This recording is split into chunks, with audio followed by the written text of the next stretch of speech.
Hello viewers, welcome back to my মায়ের ছোঁয়া cooking channel. আশা করি আপনারা খুব ভালো আছেন, আমিও ভালো আছি। আজ আমি করে দেখাবো বরিশাল স্টাইলে কালো জিরে কাঁচা লঙ্কা ইলিশের তেল ঝোল।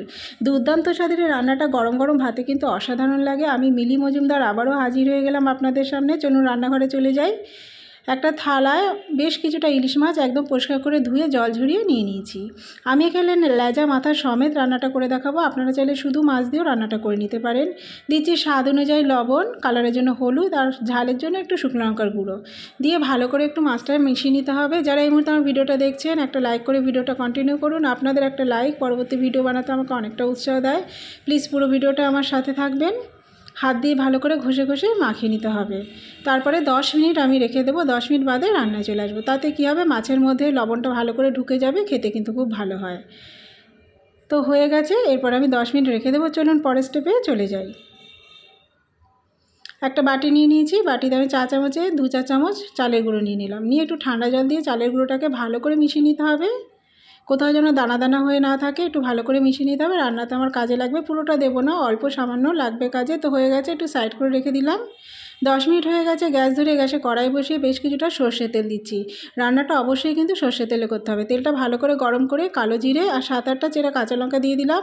এই যে কালো জিরে কাঁচা লঙ্কা যে ফোড়নটা দিলাম, এতেই কিন্তু রান্নার স্বাদ অনেকটাই বাড়িয়ে দেবে।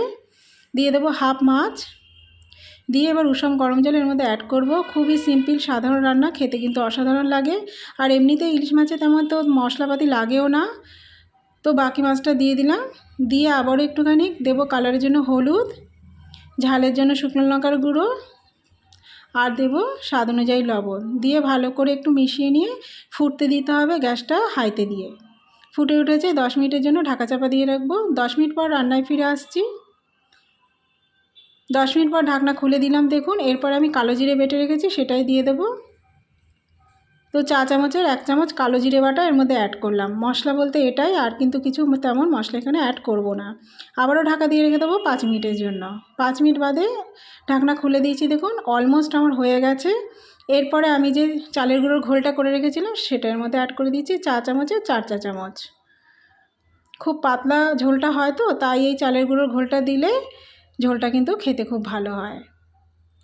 টকবক করে একটু ফুটতে দিতে হবে, আর কোনো ঢাকা চাপা দেবো না। তারপরেই কিন্তু আমার হয়ে যাবে একদম এই দুর্দান্ত স্বাদের বরিশাল স্টাইলে কালো জিরে কাঁচা লঙ্কা ইলিশের তেল ঝোল। হয়ে গেছে। আমি স্ট্যান্ডিং টাইমে দিয়ে দিলাম 5 মিনিটের জন্য।